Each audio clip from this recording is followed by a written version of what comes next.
If I were a young graduate, I would get a mentor. Mentorship is crucial. If you can get someone who has done the job like 10, 20 years as a business owner, get their advice, get their feedback, right? It's very, very important because unless you are within that mindset, you cannot see yourself as the person who in 5 years from now will run a business. Welcome back to Let's Talk Careers. My name is Miss V, and I'm so excited to bring another incredible guest. Today, we are meeting with the amazing Maria Pruna, otherwise known as the Car Wash Lady.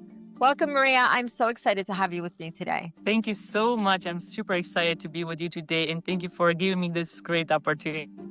It is always amazing to meet with you. The first time we met, we were at the radio station, and I remember looking over at you and thinking, how did I get into the same room on the same radio show as Maria?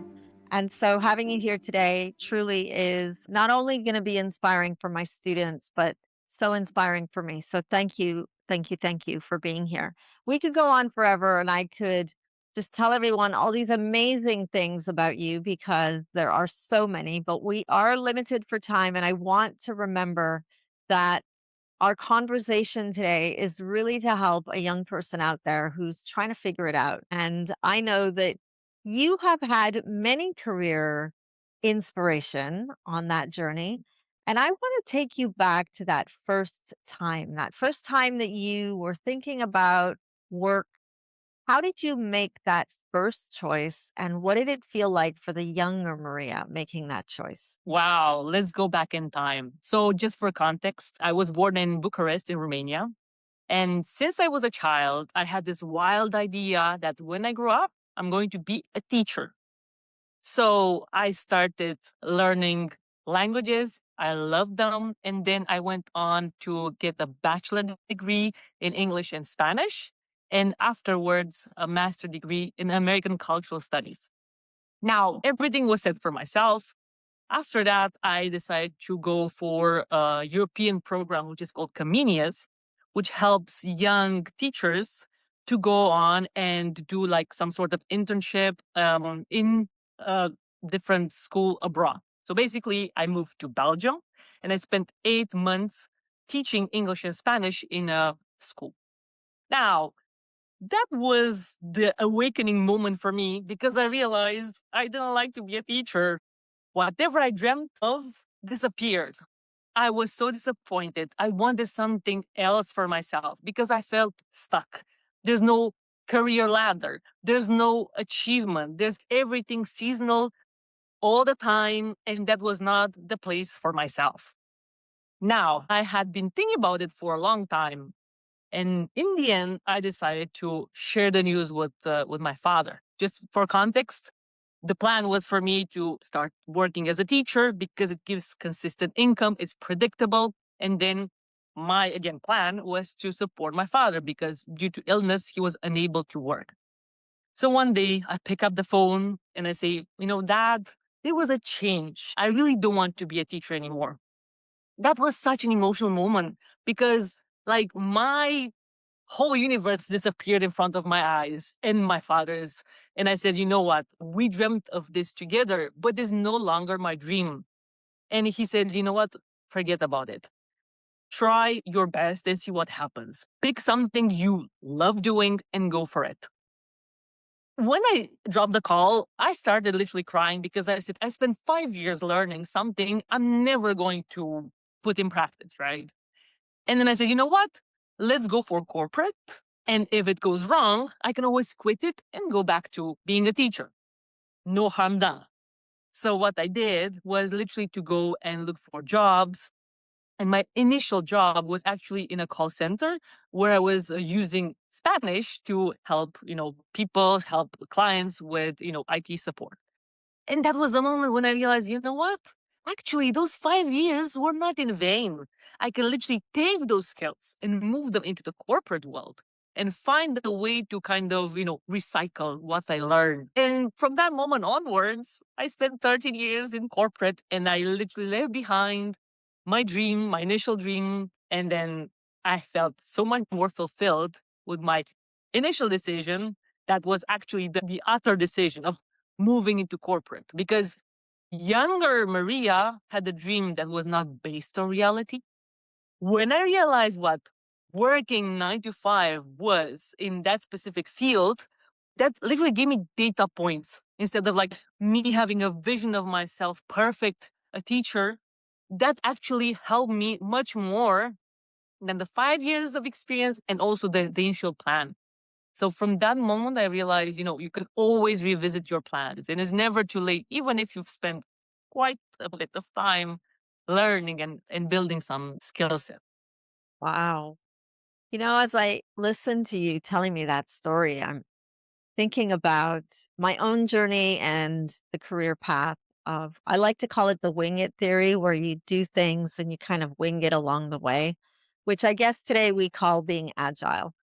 But when I think about young people today as they're making that choice, many of them felt the pressure and the requirement to go to university and get that degree, sort of like you did, getting, doing your education degree. And then they get to graduation and suddenly they're faced with, oh, wait, now I've got to do this. And how am I going to do it? And what if I don't like it? Sort of like you did, and like, dreaming of being a teacher and then realizing it's not for me. Would you say that if someone had told you, listen, Maria, don't do the education degree. Do you think that at that time you would have listened to them, or do you think that it wouldn't have really mattered the kind of guidance or the type of conversations, that your dream was your dream and you were set on it? Right. So, fun fact actually, my father said to me, don't go for a degree, go for real life experience.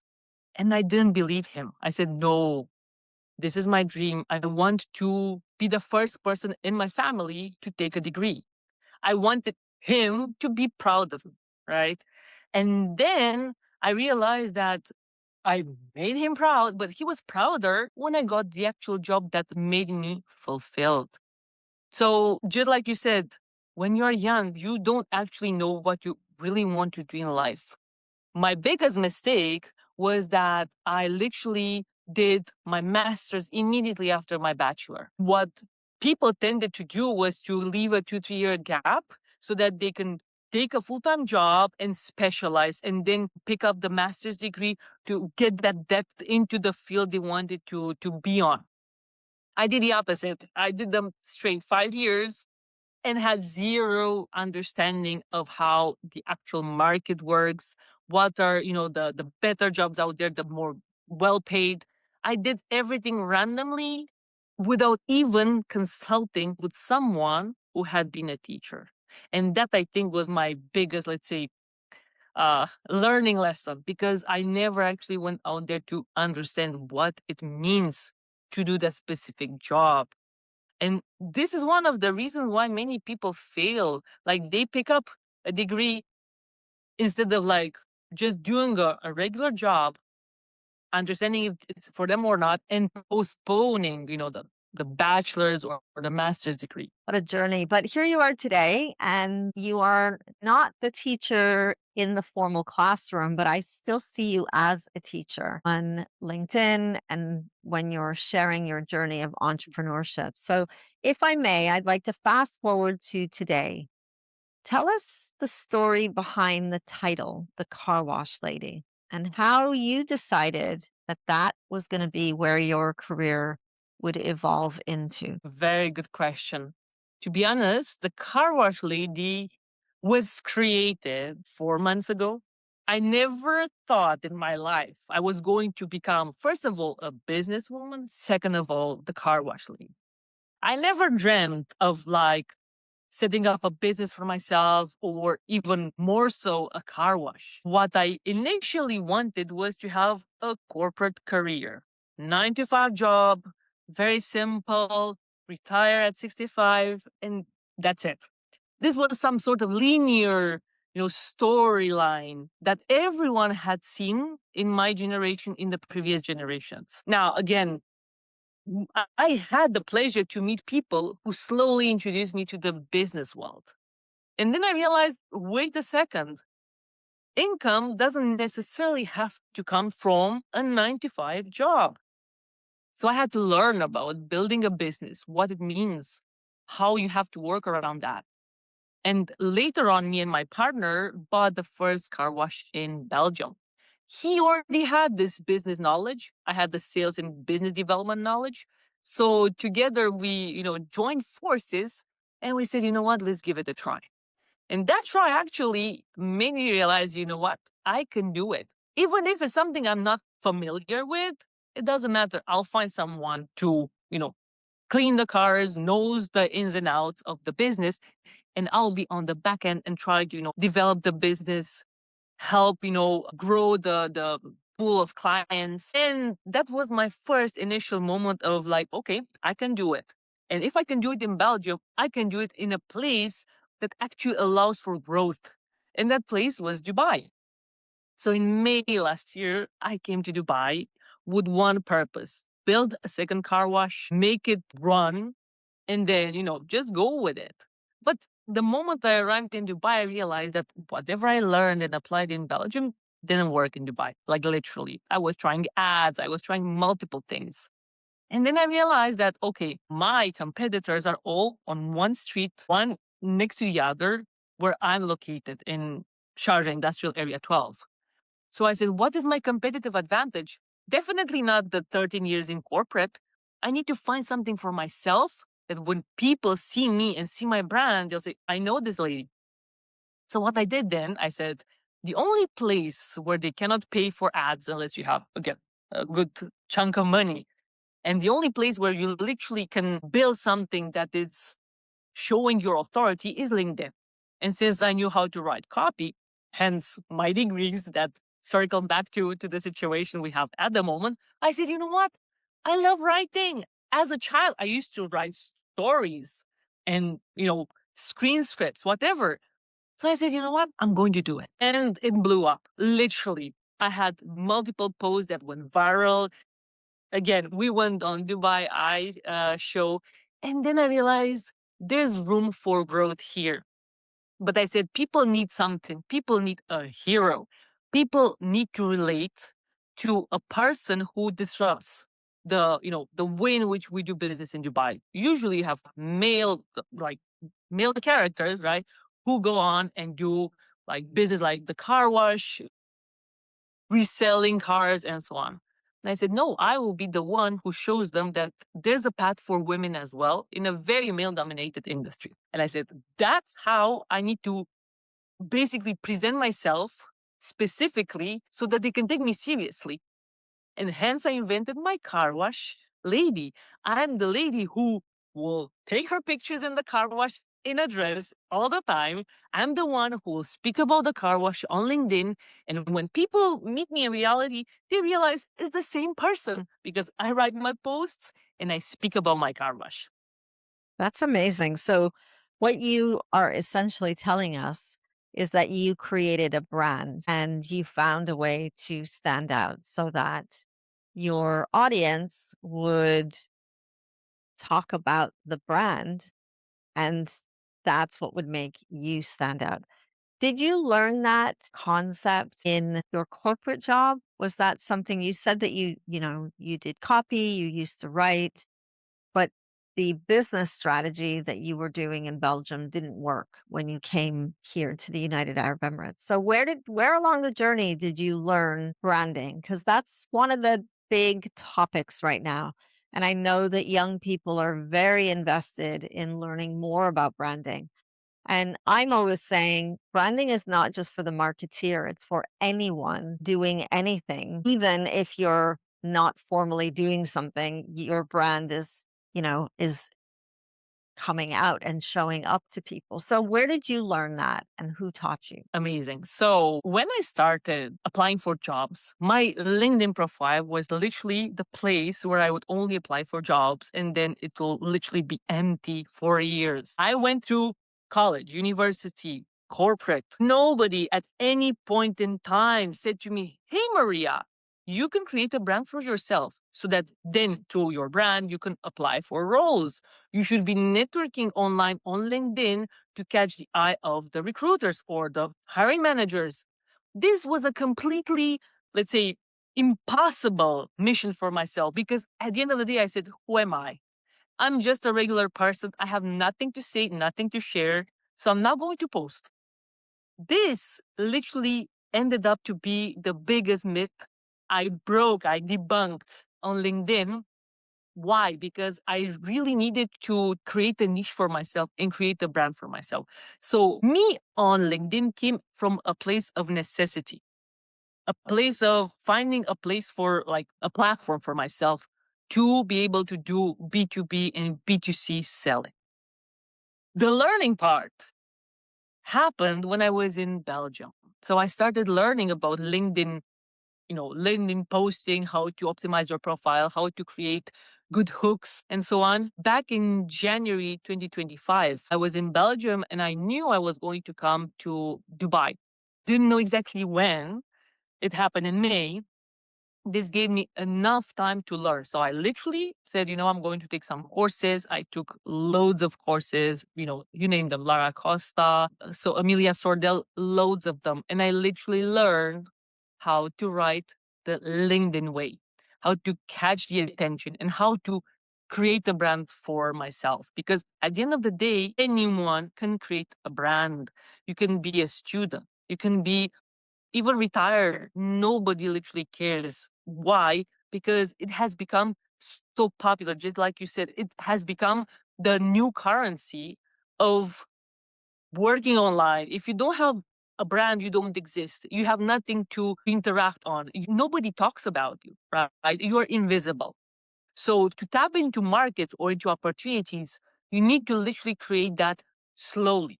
So I spent 13 years without a brand. I'm sure I missed on a lot of opportunities, on a lot of good people that I could have met online.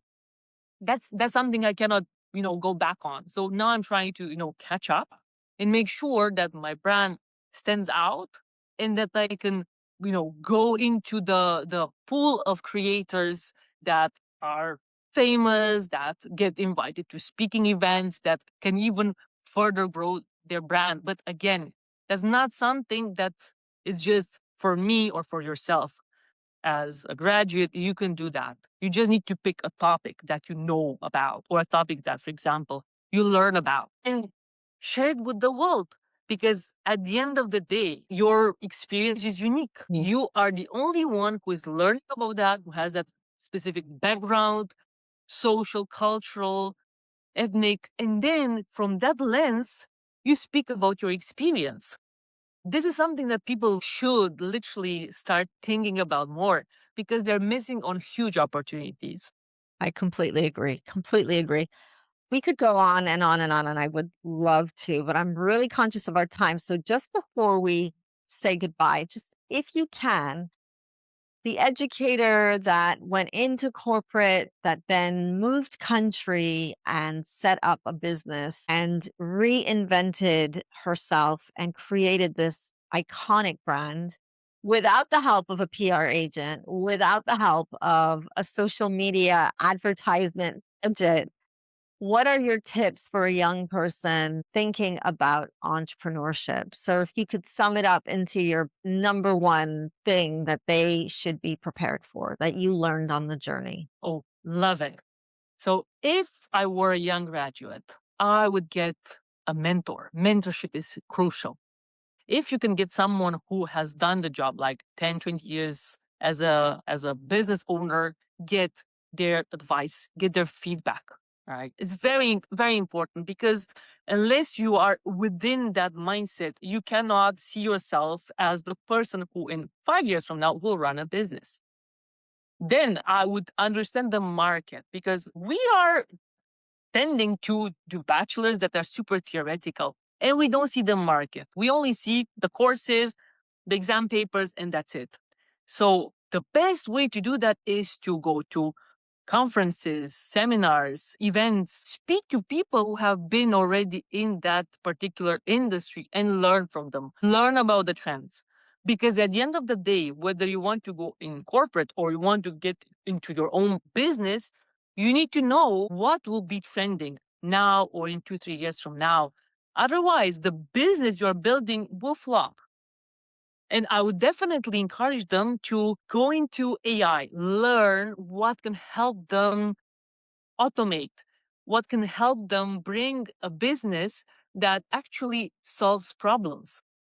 Believe it or not, I'm using AI in my car wash. I realize without it, we are not going to be up on the trends. We are not going to meet the expectations and the high bar that our clients have. So if I could do it for myself, this should be the standard for anyone who is graduating and wants to build a business, whether it's like the traditional one or the one online. They go with the same principles, and they should be aware of them since day one. Even from the first year when they start their studies, they should already think about, what do I want to do in 4 or 5 years from now, and start already implementing a strategy to make that transition and make that goal reachable and approachable. I love it. We're singing the tune to the same song. I love it. I love it.